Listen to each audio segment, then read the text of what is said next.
All right.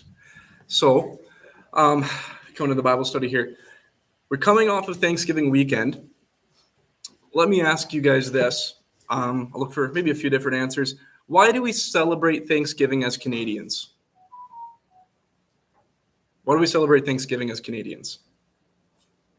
Because of those guys that wear those outfits. You mean the Pilgrims? Yeah, the pilgrims. That's probably more American Thanksgiving, but like we're getting into history. Yeah. That's all I could come up with, but, well, I don't know exactly what happened, but I'm sure they took the day for Thanksgiving, and, I don't know if it was biblical though, that I don't know. Who knows? I guess, well, let's think more in the name itself. How do we celebrate Thanksgiving? Food? Somebody said giving back? Oh, a day to give thanks. Yeah. Thanksgiving, fair enough. Yeah. It's more about tradition now and just going to someone's house to eat, and the Thanksgiving part, I think, is maybe from church's aspect, but I don't find that whenever I've gone to Thanksgiving meals, I never ever heard anyone sit around and say, what are you thankful for? I've never ever been involved in one of those. Yeah, it is possible for some that Thanksgiving has lost its meaning. But what we celebrate, we celebrate a time to give thanks and practice gratitude, often in the company of our loved ones, with good food to celebrate, right? As is the case with most holidays. Now, does anyone know the history behind Canadian Thanksgiving? I don't think there was any guys with buckles on their hats in this one, but I could be wrong. Might have been the fashion trend back then.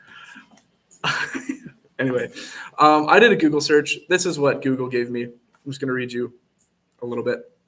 Canadian Thanksgiving has a rich history that predates European settlement. Indigenous people across North America held various harvest celebrations long before the arrival of Europeans, giving thanks for the bounty of the land. These traditions included feasting, prayer, and communal gatherings. The first recorded Thanksgiving in Canada is attributed to English explorer Martin Frobisher, who, in 1578, held a ceremony in what is now Nunavut to give thanks for his safe arrival after what was a difficult journey. This event included a meal of salt beef, biscuits, and mushy peas, marking it as the first Thanksgiving celebration in North America, predating the American Thanksgiving by over 40 years. In 1606, Samuel de Champlain and the settlers of New France celebrated Thanksgiving with feasts that included local indigenous peoples, particularly the Mi'kmaq. These gatherings were part of a series of communal meals aimed at preventing scurvy, which had devastated earlier settlements. The concept of Thanksgiving evolved over the years, with various harvest festivals being celebrated by European settlers. By the 1750s, Thanksgiving tradition began to take root in Nova Scotia, and loyalists who immigrated to Canada continued the practice of annual Thanksgiving dinners that aligned with the harvest. So why do I share this history? Well, I think that if we're going to celebrate something, kind of like what Ray said, we should understand the history and the meaning of what we're celebrating and why we celebrate it. Can we agree with that? Otherwise, it just becomes this vain tradition that we just do for the sake of doing it.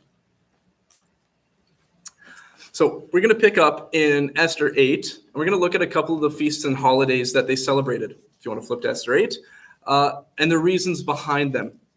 And as we do, I just want you to remember that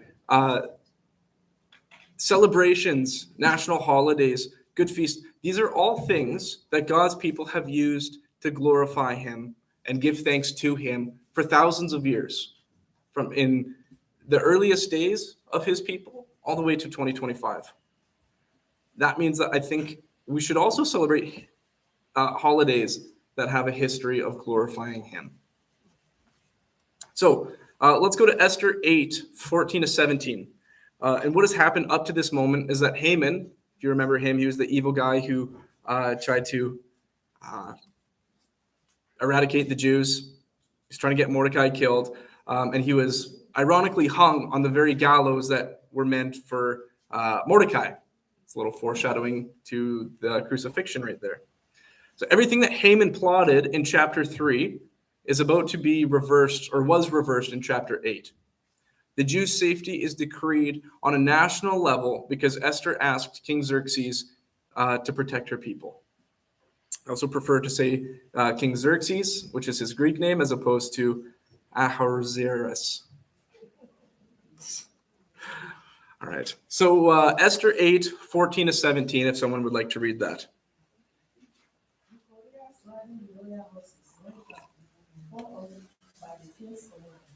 And the edict was issued in the citadel of Susa. When Mordecai heard his presence, he was wearing royal garments of blue and white, a large crown of gold and a purple robe of fine linen. And the city of Susa held a joyous celebration. For the Jews, it was time of happiness and joy, gladness, and honor.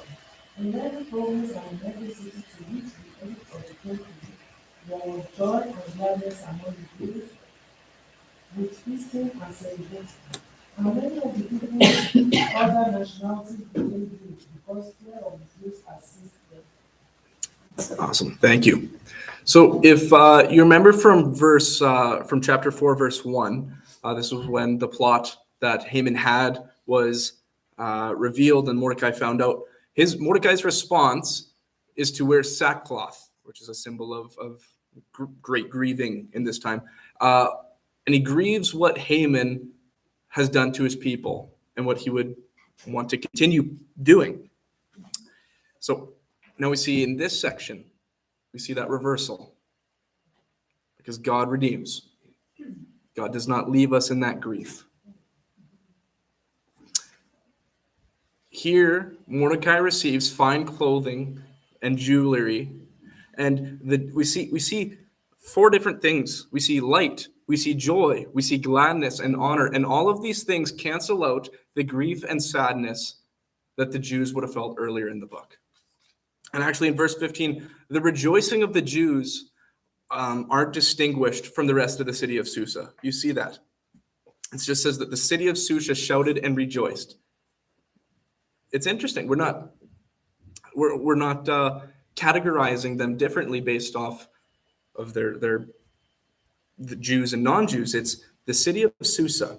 Now, I don't want to over-contextualize this to our modern day, but maybe there's something to be said about Christians not gatekeeping holidays such as Christmas and Easter from non-believers, as long as they're being exposed to the goodness of God. I think, as Paul would say, as long as Christ is being preached, I will rejoice, right? Because we see what happens for the Jews. It says that they had feasts and a holiday, right? They celebrated joyfully. And what was the effect? Many other people in the land professed to be Jewish. That's very interesting. I don't know, some people argue, well, maybe they were just like pretending to be Jewish, or maybe there's no reason really to believe that. It seems like they were actually adopting a Jewish faith because their joy that stemmed from their celebration was contagious.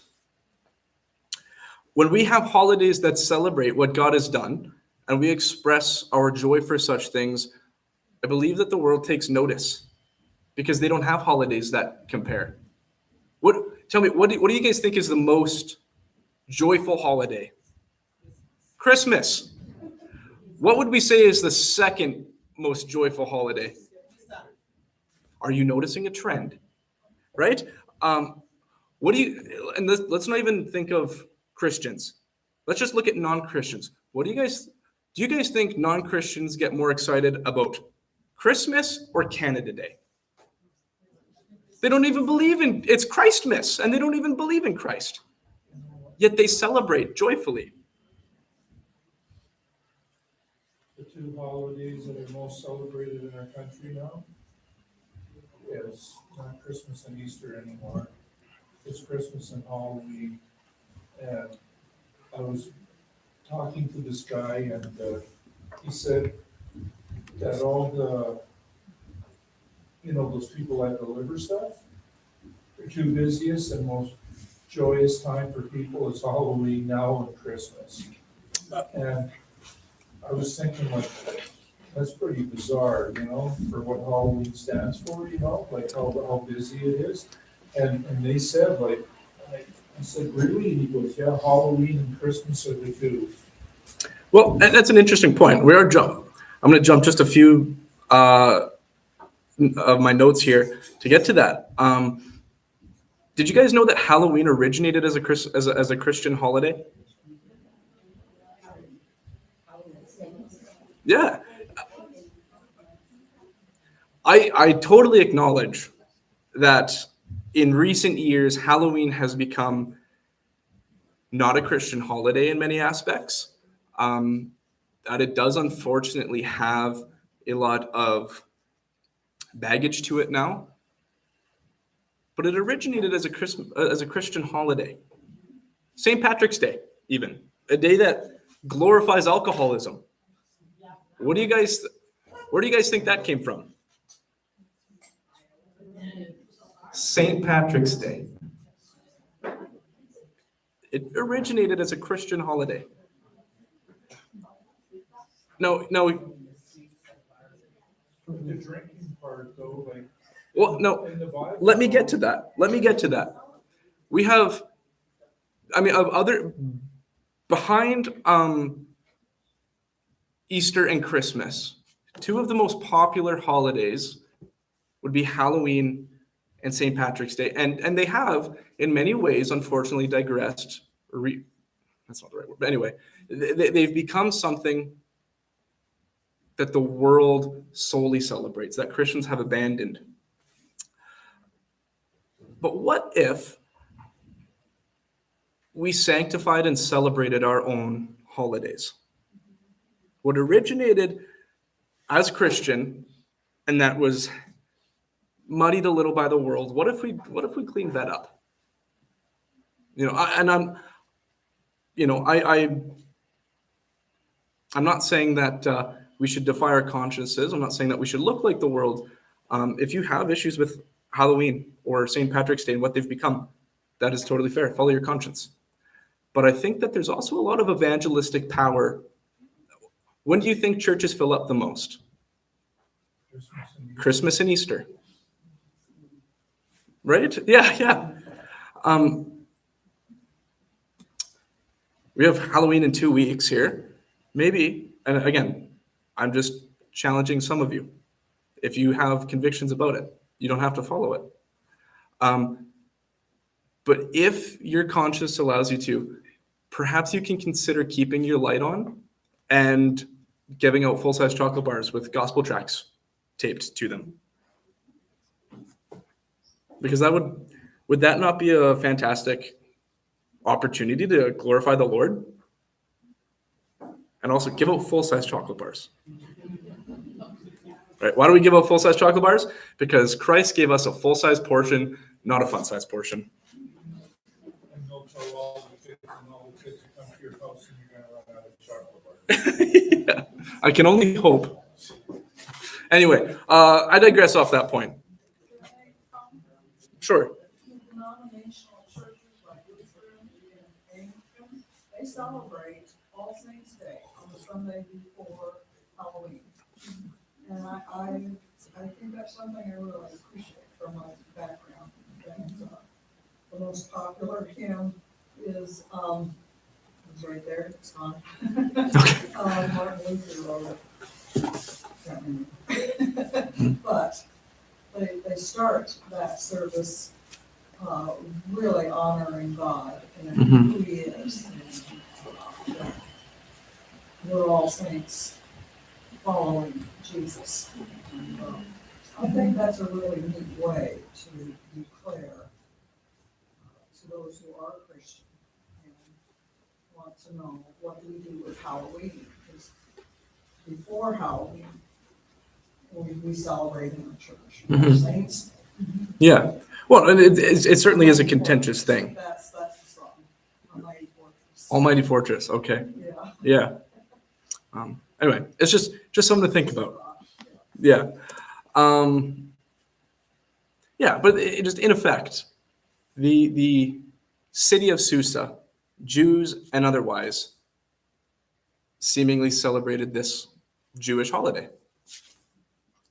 Makes you wonder what we could also do with our Christian holidays. Okay, we're gonna move on here to actually chapter 9. I didn't put what first. That was silly of me. I believe I'm starting. Let me just double check.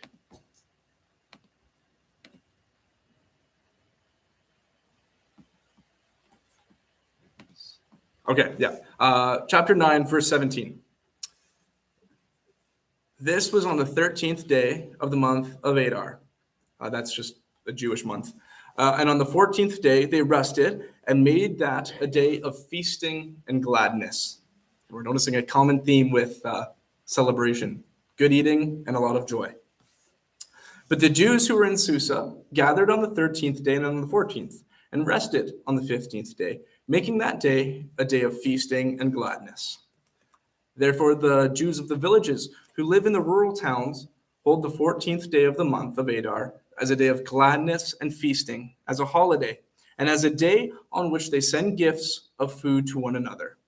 And Mordecai recorded these things and sent letters to all the Jews who were in the provinces of King Xerxes, both near and far, obliging them to keep the 14th day of the month of Adar and also the 15th day of the same year by year as the days on which the Jews got relief from their enemies, and as the month that had been turned for them from sorrow into gladness, and from mourning into a holiday, that they should make them days of feasting and gladness, days for sending gifts of food to one another, and gifts to the poor. And skipping ahead to verse 26, therefore they called these days Purim, after the term pure. Therefore, because of all that was written in this letter, and of what they had faced in this matter, and of what had happened to them, the Jews firmly obligated themselves and their offspring, and all who joined them, that without fail they would keep these 2 days according to what was written, and at the time appointed every year,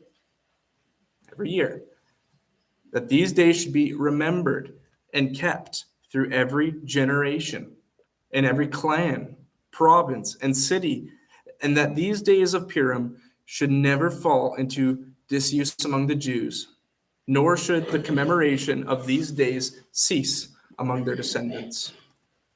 Now, one interesting thing to note about the word Purim, they overcame their enemies, but the connotation that this word has isn't necessarily, it doesn't note a military victory necessarily. It's actually more of it just really emphasizes the victory and gladness and not the military.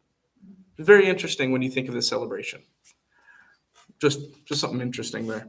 So, I have a question. Sure. So, when you were on that last chapter, and those people wanted to become Jews during that one time, Mm-hmm. when we were in chapter 8. So did they want to become Jews because they knew that they were going to get annihilated and they would get wiped out if they didn't? Because they never killed anybody until this chapter up here, so. Mm-hmm. Did they know they were going to get wiped out? Well, I actually, I don't want to give a definite answer because I don't know, and I don't know if it really depends on how you interpret that second verse there. For fear of the Jews had fallen on them. Now, what is that fear of the Jews? Does that mean we are fearing the Jews? Or does that mean we have a fear similar to that of the Jews, as in like a fear of God? And I have read different commentary. It could go either way. Either way, they declared themselves Jews. Yeah, I don't know. That's probably not the definitive answer you're looking for, but that's probably the best I can give you. Well, it's kind of like jump on the ship while you repent before it's too late, you know what I'm saying?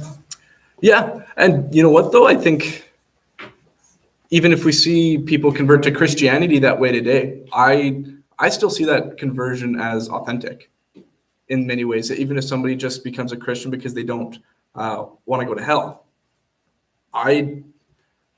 you can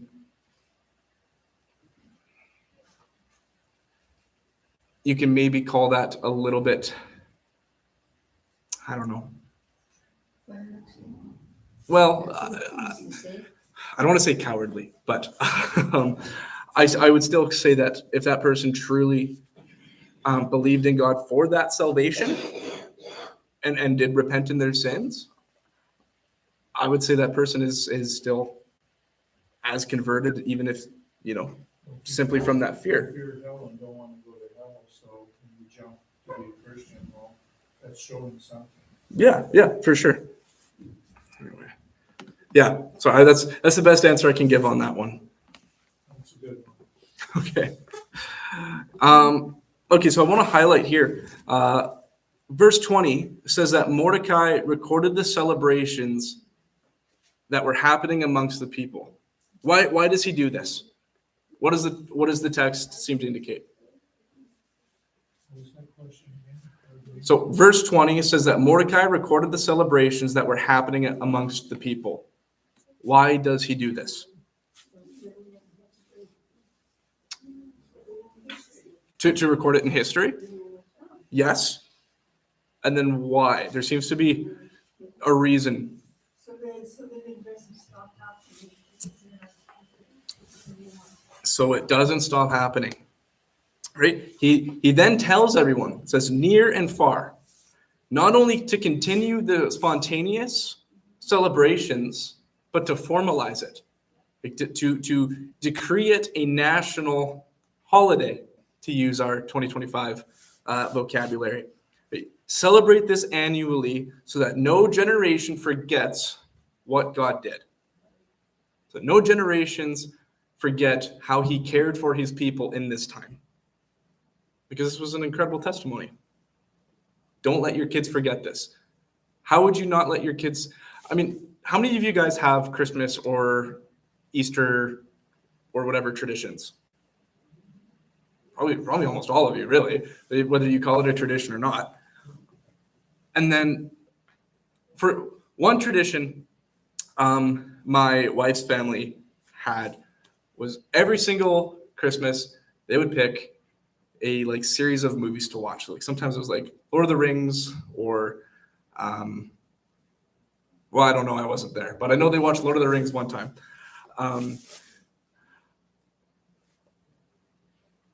But if you were to stop practicing that, if her parents just one year said, no, we're not going to do that anymore, well, then they wouldn't do that anymore.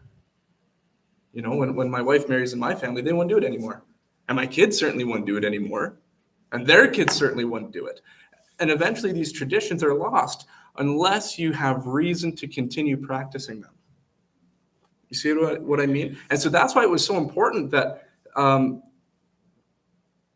Mordecai that the celebrations would keep happening because God was important to make a tradition out of. Is that making sense? Am I making sense there? Yeah. So God wasn't mentioned in this book, this holiday was carried on for generations. Mm-hmm. In the sight of God, though, right? Oh, yes. You know what I'm saying? Like they didn't use the word God. Yeah, and honest, I know that some people take issue with that. I think that's really senseless, to be honest. I think when you actually, just because God isn't explicitly mentioned, he is so implicit in the book. No, When I it, agree with you. yeah, like when it says that they prayed and they fasted. For what? To who? They just decided to do intermittent fasting. Well, no, they were fasting for somebody, right? I think it's very senseless to just assume that this isn't, because God isn't mentioned. He's very implicit if you read between the lines. Sorry? They were Jewish people. Oh, of course. So what are the traditions of the Jewish people? They worshiped the God that was alive. Yeah, yeah. I'm talking more about the people that weren't, that were still alive, you know what I mean, that weren't following Jewish stuff, Are you talking about? to know that it was about God. You know, that heard the story. Because their worship, they never said the word God, right? They're Right. doing all this. I, So I the people that knew about God would know this. The people that don't know about God, what would they hear? Because when we hear about Christmas, we think about Jesus, right? Well, Sure. other people that don't know about God, what would they think of this? Right. Well, and I don't know to what degree that they would.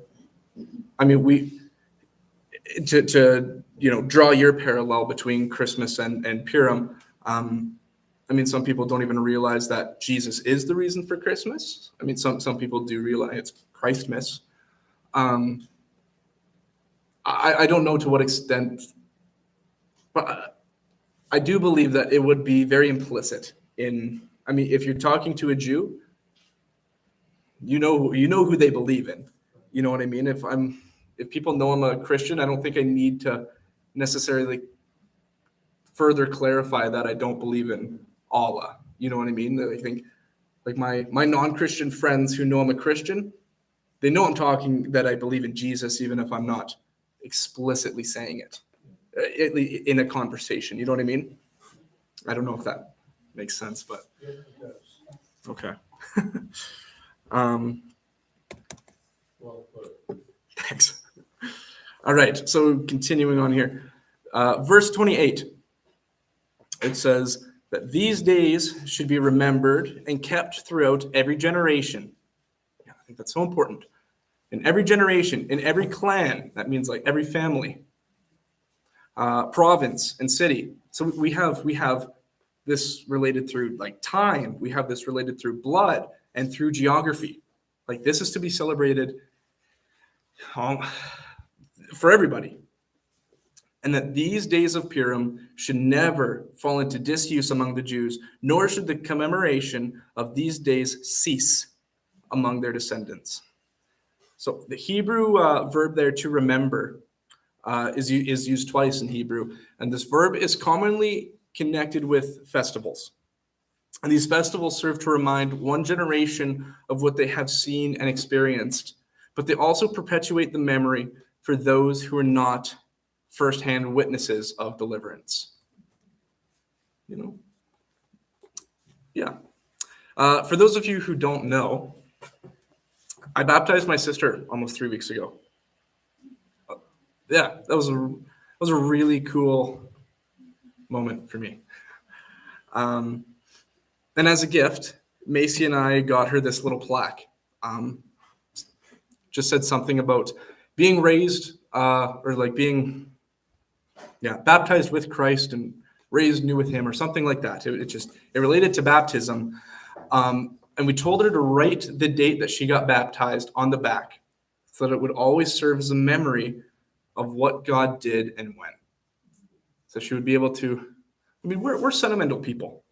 We're sentimental creatures. You know, like we get, we like to reminisce, we get nostalgic, and we like to remember. And so, yeah, we told her to do this. And even her 1-year-old son, he's about to turn 1 here. He's going to see it when he's older. And now he might wonder about that, about mom's plaque with a little date on the back. That he would know what God did for my sister. Yeah, very cool. I also know some people who celebrate the day they chose to follow Jesus. Like as if it was, I know some people who treat it more celebratory than their actual birthday. And I just want to draw a parallel between the Jewish people of the time and with us today. They celebrated what God had done in saving them from death. Let's not just celebrate what God has done when he does it, although we certainly should. If God does something miraculous or beautiful, let's celebrate it in the moment, but why would we just forget about it? Should we not incorporate things? Welcome, Pastor Jonathan. Thank you. Should we not incorporate practices and celebrations? Perhaps you keep a journal of all the prayers that God has answered so that you could remember. That's what Mordecai is telling the Jews to do. Remember this. Because isn't it such a, if you keep a prayer journal or just anything of the sort, any little mementos or tokens of something that God has done, it is such a tool to just cherish him and to feel inspired by him. I'm sure some of you can attest to that. Even when things are hard, you celebrate, or you look back and you acknowledge the beautiful thing that he did for you. And even if it's hard right now, you know that he is the same God that he was yesterday. I lost where I was in my notes here. I think there's something to say about continually celebrating and giving thanks for what God has done, even as a tradition. I think Christmas and Easter are 100% the greatest celebrations that Christians can have. I think they celebrate the two most greatest events in our lives. That's Jesus coming to earth, and that's Jesus dying for us. But can I also suggest that he has done a lot more that's also worth celebrating? Not to diminish, though I certainly hope you don't hear me saying that. I'm just saying that I think God deserves more than what 2 days out of 365 show. Can we agree with that? Yes. Each one of us have a personalized testimony of the goodness of God. Even your own salvation. All I'm encouraging us to do is to be more intentional in celebrating what God has done, even generations after. Through that, we build a routine of thankfulness and worship and community. And as we've seen with the celebration of Purim that follows God's work in Esther, it teaches all of us to be joyful. And it creates a light that other people notice, that our community can notice. I think that the family of God ought to be a joyful one. And as we've seen the example that Mordecai gives, it's a celebration filled with feast and gladness. I think that can certainly be how we define our celebrations as Christians. Anyway, that's all I have, but I will pass the mic over. Would you like to switch, and then you have the mic? Oh, sure. Yeah, that's fine. That's good. So, why don't we do a run through chapter 6 through 10? I don't know. I think you were focusing more on. I was talking a lot the about festivals and stuff. So if we can both read here, that would definitely be preferable. Okay, there we go. So just let's read a few verses of each chapter. Why don't we take a look at Esther 6, 1-5? Would somebody read those verses for us? Just reminder in terms of where we're at in the story here of Esther. Haman has just built the gallows for Mordecai's death. In many ways, you couldn't have a more dark transition, in a sense, or ending to chapter 5. It looks like Mordecai is done for, and then out of the blue, in some ways, rescue comes. So would somebody read those verses for us? 6, 1-5. On that night could not the king sleep, and he commanded to bring the book of records of the Chronicles, and they were read before the king. And it was found written that Mordecai had told Bigthana and Teresh, two of the king's chamberlains, the keepers of the door, who sought to lay hand on the king as sureties. And the king said, "What honor and dignity has been done to Mordecai for this?" Then said the king's servants that ministered unto him, "There is nothing done for him." And the king said, "Who is in the court?" Now Haman was come into the outward court of the king's house to speak unto the king, to hang Mordecai on the gallows that he had prepared for him. And the king's servants said unto him, "Behold, Haman standeth in the court." And the king said, let him come in. Okay, thank you. So just in terms of what takes place then from that point is a total reversal. Haman, who was at the second in command of the whole kingdom, he ends up having to actually escort and promote Mordecai, who he has wanted to kill. And so you have a great reversal taking place. Interestingly, in this, you don't have God act like being spoken of as acting, and yet I think his fingerprints are all over the place. And I think we need to have eyes that can see in order to see this. The rest of Scripture gives us these eyes to see. The Spirit gives us these eyes to see. But so where do we see God acting here in these 5 verses? Surprisingly, in a sense, like in these verses, what's happening here that is kind of, you can see God at work. The king was restless.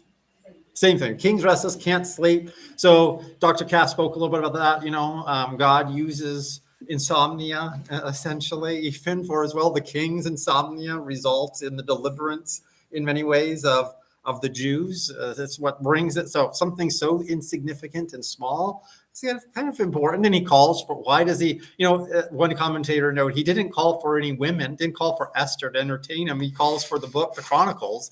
It's like, I know people that will read Leviticus, for example, when they want to go to sleep. And I think sometimes they don't know what they're in for. I mean, this is the living word of God. It could definitely have a great impact on them. But anyway, he calls for the Chronicles, probably surprised that he has forgotten about this, wants to do something about it right away. And so there's another aspect in terms of the hidden hand of God here that's at work. Where else do we see it here?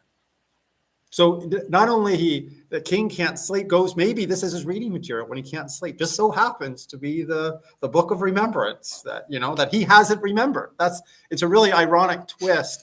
A king who is saved would be expected to reward those who has saved him. So it's kind of like he has not been a very good king in this way, a forgetful guy, and didn't reward. So that's one aspect for sure. Both of those pieces just happens to read about Mordecai's good work. What else? The preparation right beforehand, where the king was under threat and he needed to be saved from it. And that went unfulfilled, and then it becomes useful at a decisive moment, right? 100%. So on this night, on this exact night. That's right. The night before or the night after. And of course, it just so happens that Haman is going to be revealed for who he is. His actions are going to expose him as a murderer, as a person, a very grievous. It's going to take place. So that's there. Yeah. Yeah, absolutely. That's definitely there. The attendants are remembering that. Nothing's been done for him. Like, what has been done for that? Oh, I thought one of you would take care of it. Okay, no, it wasn't apparently. Yeah.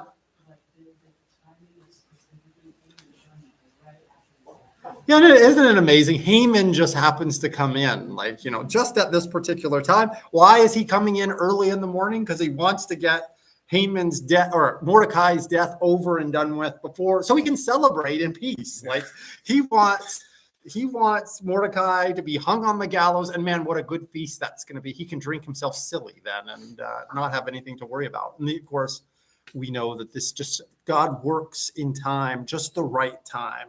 Seems like coincidentally. As Christians, we should be actually aware that very few things are coincidental. Things happen for a purpose, a reason. God's hand is actually at work in things, and especially that have eyes to see that these things are happening. So, and it's just happens to be Haman. Haman needs to be the person that will lead Mordecai around, be humbled and exposed all at the same time. So, yeah, right. I think God had a good plan because with him, Haman, he would have been a very arrogant person in charge, and he would have done a lot of harm to people. So absolutely, I think God played it all right.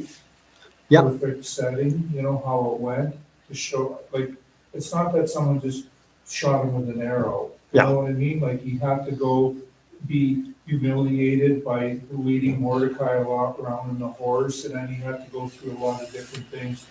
And I think a lot of those lessons were shown more to the people than just putting them to death instantly. Oh, 100%. Yeah, you're absolutely right. So, did you have anything you'd like to add? No, I want to make sure you give. Oh, Michael. I found it interesting that God seems to use the king, and we've already talked about the king, how he's not the best version of a king. Yeah, we could go on actually. Every time he acts, there's like something wrong with him in a sense. Like here, God uses him, but I mean, just note he should have done this before. Like he's not really being a good king here, and yet God even turns the heart of the king right at the right time. So I think that's a good point to make. God can use anyone. Like that doesn't mean that he's not a donkey of a man. Like it doesn't mean that he's not a monstrous. It doesn't mean that he's not really even despicable and so on. But yet God still uses him.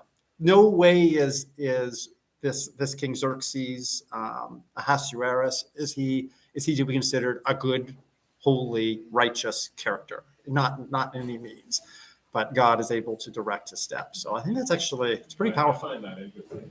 Absolutely. And so when God directs the steps of Cyrus, his son, okay, so or Darius, not Cyrus, sorry, Cyrus is further on, but Darius, his son, to actually give grace to Jerusalem, the rebuilding of the walls and so on. Just recognize that God is at work through him. That again doesn't put a stamp of approval on Darius as being somebody that's really great either. So kind of interesting. God is able to use whom he wills.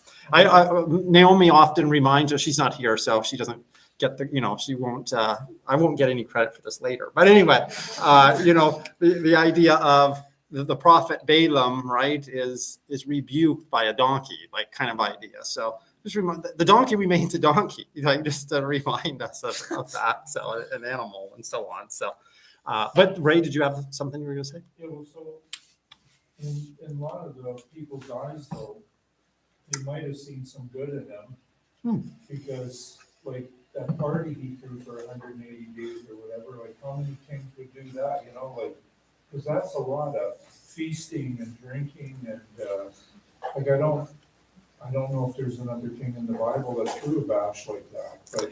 I don't think so. No, I think he No, stands I'm just alone. saying, though, like, a lot of the people, that would have made him look like a good king for the ones that like to be partying and doing stuff. Actually, you bring up a good point. It's just in terms of recollecting in Daniel chapter 5, you have the turnover of Babylon to Persia based on a king who is drinking when he should have been guarding. And the Persian Empire in one day comes in and takes over the empire because it's so slack. So it reminds us of this, that Persia is actually on a razor's edge as far as like they only exist during the 180 days of feasting and so on. They only exist because of God's providential hand. And I think it's important for us to remember God raises kings up and God brings them down. Yeah. I also find it interesting how God made the enemy come up with the best idea Oh, yeah. to be done for. Yeah. That even Haman's own death, is that what you mean? Or Like what should be done for Mordecai. for Mordecai, gotcha. Like we should, but it is kind of, you have both of those reversals. You have what Haman wants to be done, right? Happens to Mordecai. He does for Mordecai, but also what Haman has planned for Mordecai happens to him. And so it's there's an interesting reversal and turnaround there for sure. All right. Well, that's good. Everybody, I mean, we're not going to get through everything. There's lots in Esther 6 to 10. Maybe it'd be worth though reading 12 to 14. You guys have spent a long time on festival and feasting and that sort of thing. So we'll spend less time in chapters 8 and 9. But would somebody read verses 12 and 14 of this chapter? 6. I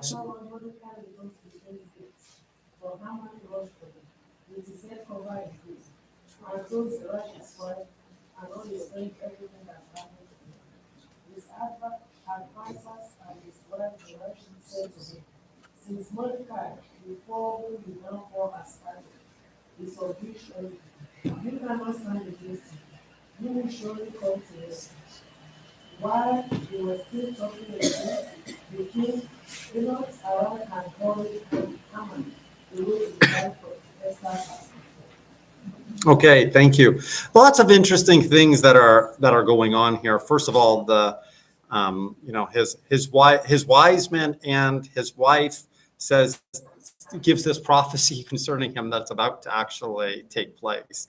Is that you will surely fall before him. Like you are not going to succeed in this. So we knew this was coming with the rise of Mordecai, and now it's in his wife and wise, like Haman's wife and wise men's lips is spoken of. Kind of interesting. In chapter 5, verse 14, you have, then his wife Zeresh and all his friends said to him, let a gallows 50 cubits high be made, and in the morning tell the king to have Mordecai hanged on it. And now they're telling him, well, now you're going to fall. But it's not we're his friends.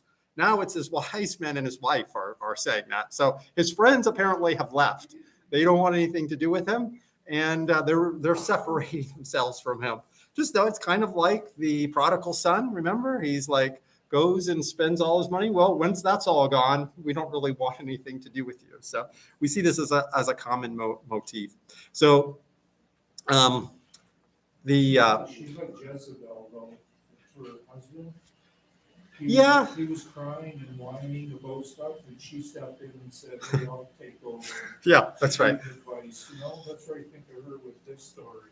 Yeah, and now she's like, this isn't going to come upon, we all planned this together, but this is solely on you, right? Like, so you do get the idea that the wife also is like, you're in trouble now. Like, we built this gallows together, but this was our idea, but you're the one who's going to fall. So it's a really interesting turnaround of events.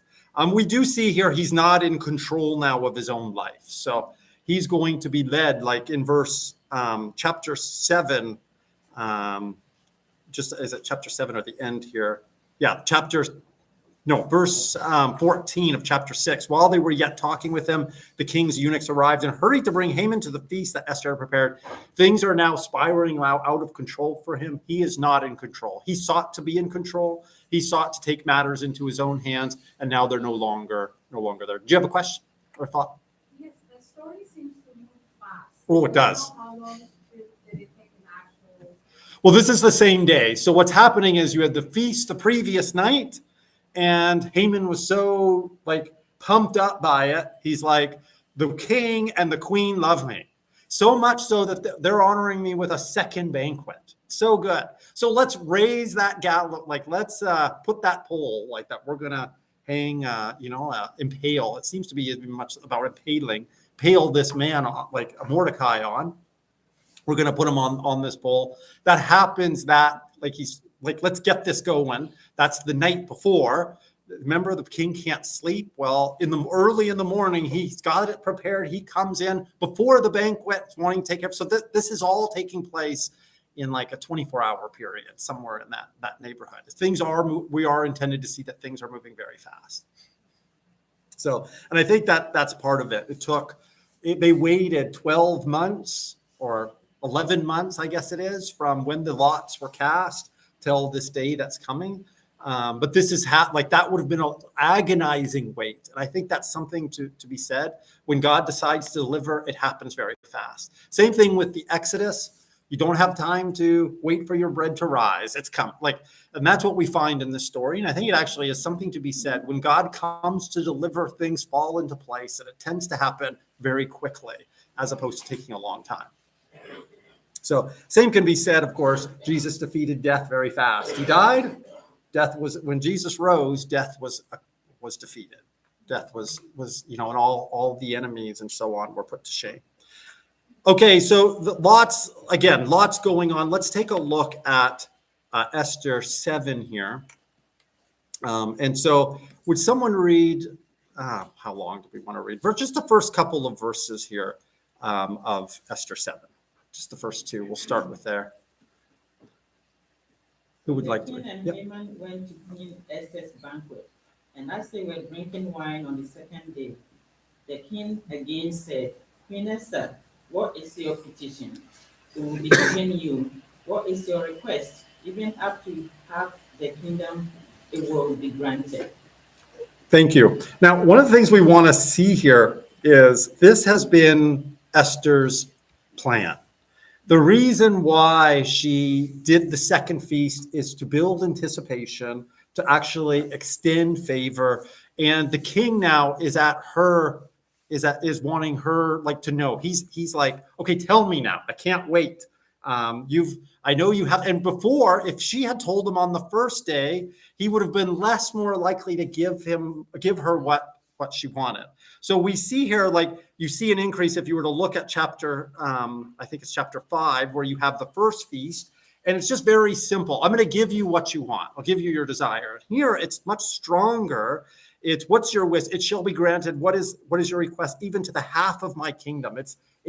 This is extravagant. Remember, he did 180 days of feasting, and now he's going to give away half his kingdom to the queen, even if that's what she wants. It's really Esther has him exactly where she wants him, and that's part of the plan that we see. Did you have? So I notice here that it says in verse 2, as they were drinking wine Yeah. after the feast, it says drinking wine after and not during. Yeah. With that being Esther's plan all along, is it possible that she made sure they were drinking wine so he was more agreeable? Well, in all likelihood, I mean, this guy's a drunk. We have to remember the way he treated, Vashti. Both Haman and him are, so it puts them off guard. They're not going to be thinking as clearly, and that's probably part of it too. He's a man of extravagance, especially when he's under the influence, kind of thing, right? Like and impulsive, and so she wants him to do what she's asking, and it's leading that way very, very quickly. We're getting there. So the idea of the drinking is a lot of drinking. Is like during the meal they would have been drinking. After the meal, they're drinking, kind of thing. That's what's going on. So he's well liquored up here. Is another way we could say it. So then the queen. Why don't we continue reading? So would somebody read verse 3 and 4 for us? And the queen Esther answered, if I have found favor with you, your majesty, and if it pleases you, grant me life. This is my petition. And spare my people. This is my request. Shall I go on? Yeah, go do verse 4 as well. Thank you. For I have, and my people have been sold to be destroyed, killed, annihilated. If we had merely been sold as male and female slaves, I would have kept quiet, because no such distress would justify disturbing the king. Okay. Thank you. You can see here, she is not wanting to bring any shame, even though you realize this is his fault. I mean, he did this. He gave the ring and so on to Haman to do whatever he wanted. You want to destroy, just think, you want to wipe out, exterminate. It's very common today to talk about genocide today. That's what Haman was wanting to do to the Jews, to exterminate this people. And the king goes along without, doesn't even ask any questions. Okay, so the queen here is acting very wisely in the sense of not doing anything that could in any way be taken as offensive to the king. I wouldn't have even brought this up if we would only be enslaved. Now you might say, why is she talking like that? Because she's stroking his ego. Like I have only done this because my own life and the life of my people are hanging in the balance here. And so she's got the king's attention. The king is very much on her side. And again, she has done everything she can not to place any blame on the king. And so it's very, very wise what she's doing. Remember, there's a scripture that says, be as innocent as doves, but as wise as serpents. And that's what we see. It's very crafty here, and it's definitely having the result. So now let's read verse 5 and 6. Somebody read those for us. King Xerxes answered and said to Queen Esther, who is he? And where is he? Who would dare presume in his heart to do such a thing? And Esther must have loved saying, "Sister's enemy is the wicked man, Haman." So, is that it? Just finish it. Yeah, this wicked Haman, then Haman was terrified. So Haman was terrified before the king and queen. And so here you find it's always distinct when Esther is called the queen. the author is actually highlighting that fact, and together now. So this is a rare moment where the king and queen are actually highlighted as one. He's terrified by both of them, and together. So this has brought them together against this one person. That was always Esther's intention. And it draws this out, doesn't she, though, in terms of she doesn't name him right away. She has the king draw this out, like ask, who is it? I can't wait to find out. I'm gonna murder him. And she couldn't wait, but at the same time, this is where all the stress has lied all along. How will the king take to me pointing out his second in command that he raised up? Haman or King Xerxes, King Ahasuerus, he's the one who raised up the king. How is he going to respond to me pointing out? Remember what he did to Vashti when he felt snubbed, and so she's playing this just right. It's this wicked Haman. Now, even at this point, we don't know how the king is going to respond, and it really is kind of strange. You would expect immediately the king to say, "Off with his head," or something like that. But no, there's still more to come. And it's because how should the king respond in terms of, remember, he's drunk. What is he going to do? And so we find in verse 7, we could definitely, there's all kinds of ambiguity rolling around here. Like, why is he doing this? Would somebody read verse 7 and 8 now? And the king, arising from the banquet of wine, in his wrath went into the palace garden. And Haman stood up to make a request for his life to Esther the queen, for he saw that there was evil returned against him by the king. Then the king returned out of the palace garden into the place of the court. No, keep going. Into the place of the banquet of wine. And Haman was fallen upon the bed whereon Esther was. Then the king said to the king, "Will he force the queen also before me in the house?"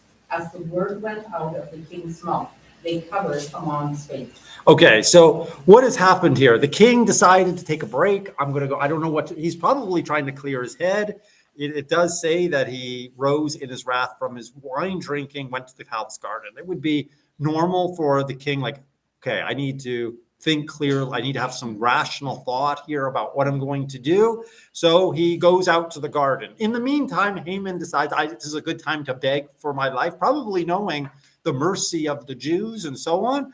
And so, remember, King Saul spared his great-great-great-great-great-great-great-great-great-great-grandfather, okay, the Agagite, remember that? Or Agag, I should say, not Agag, he's an Agagite. So just reminding you that, like, that may have been something he heard about. I'm going to beg. He wouldn't give mercy, but I'll beg this from her. It just so happens that the king decides to stroll back in as he's like faint, kind of like so desperate before the queen. The king mistakes this for him raping her. Now, we might say, like, what is going on?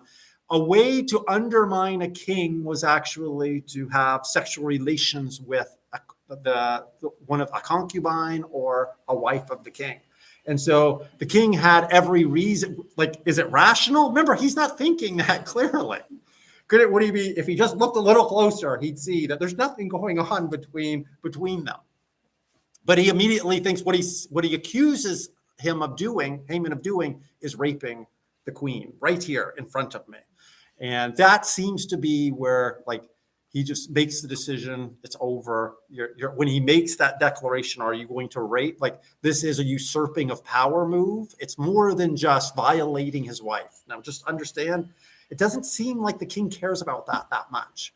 Well, you know what, when you're drunk, I know for a fact, Yeah. when you're drunk, jealousy rises way quicker when you're sober.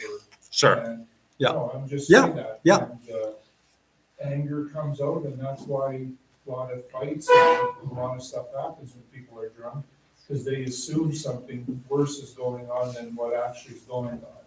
Yeah. And that's probably why he jumped to conclusions as fast as he did.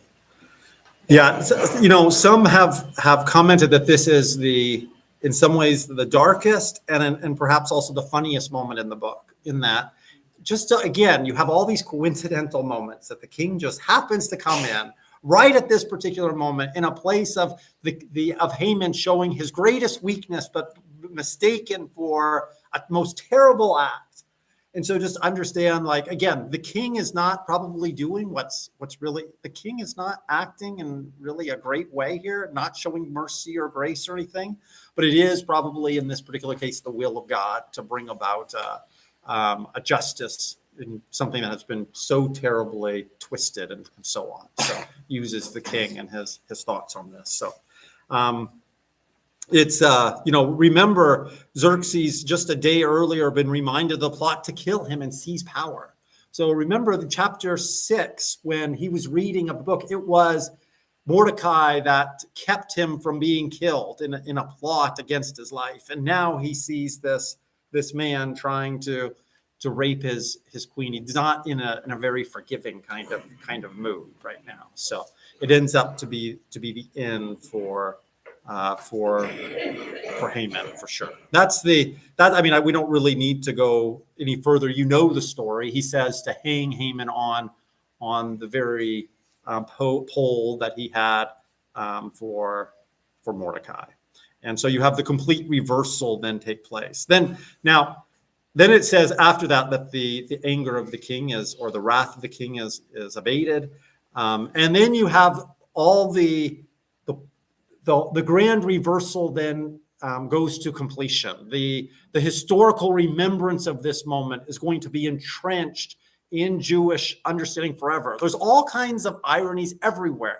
This book is so intricately connected. You have the two, like the doubling up the two feasts that happen at the beginning of the book. You have them in the middle with Esther. You have them at the end, the 2 days of feasting of Purim. So that's also, it's not coincidental in terms of tying all these things together. You have the law, which it's making a mockery in many ways of the Persian law, which cannot be revoked, even those that are evil laws, even those that are bad laws can't be revoked. But another law can just be put in its place that will essentially undo that law. So it's an interesting thing when it comes to the feast. You have this feast that will be remembered forever. It's commanded by Esther and put into force by Mordecai, and even with the king's approval and so on. And isn't it pretty awesome? Persia is barely remembered as an empire today. The laws have ceased nobody cares about them. But the Jews today continue to celebrate Purim. So 2,500 years essentially after this, the Jews continue to celebrate Purim. But also, not only that, of course, the deliverance of God's people, the deliverance of the Jews takes place in even a greater way with the coming of Jesus. And the whole thankfulness, the joy that is expressed. I mean, at Christmas time, we actually do something that's quite modeled on this very same thing in terms of send gifts to one another. I think it's actually quite a beautiful thing that we do so in commemoration and in memory of what God did for us in sending us the deliverer. It's kind of an awesome thing that now 2,000 years later, this God's command cannot be revoked. But I do think it's kind of interesting. So you have the command of the king that can be overridden by other laws and really forgotten. It was intended to be forever. But you have it at the end of chapter 9, I thought it was quite interesting that the one who commands Purim, and it's by whose command it goes forth, is by Esther.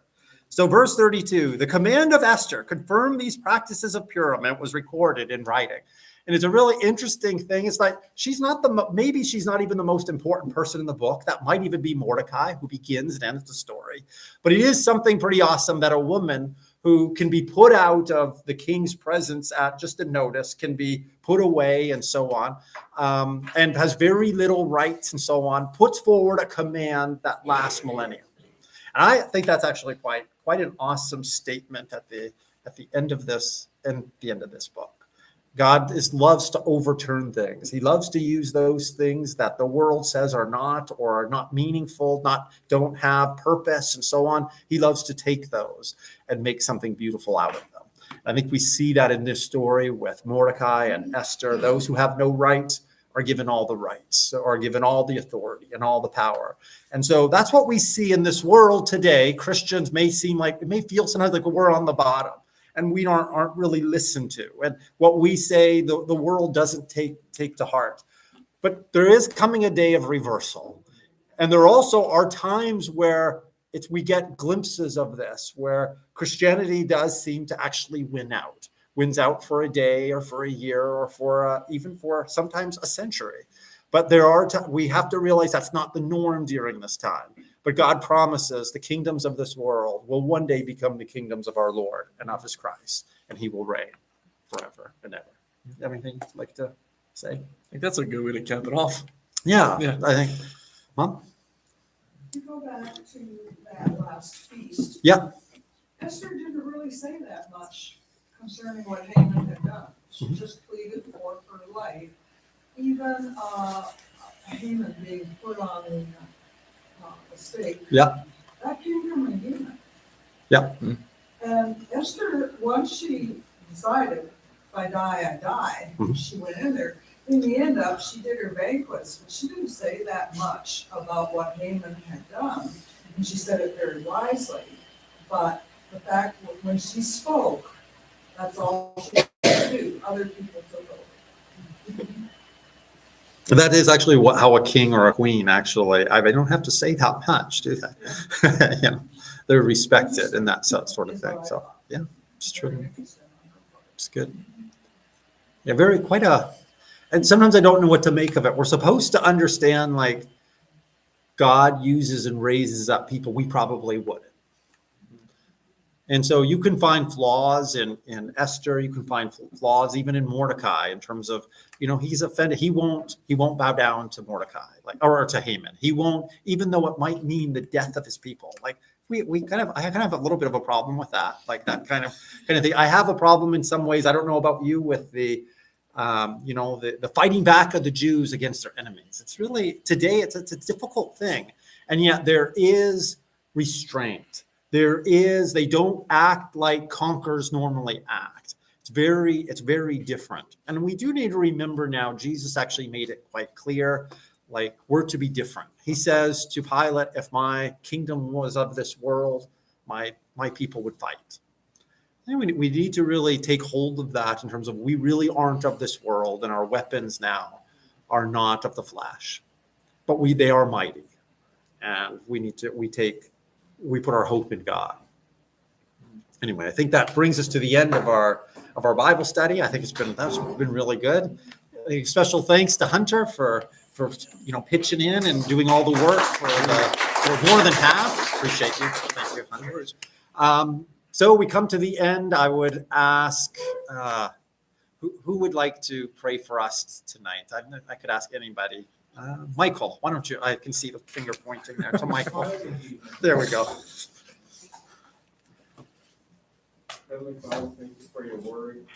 Thank you for your authority over heaven and earth. And we thank you that you look out for us and that you guard us and that you put a path in front of us. And we just pray that you protect us on the way home. And thank you so much for teaching us your ways. In Jesus' name, amen. Amen. God bless you guys. Have a great week. See you on Sunday. There is WM, just a reminder.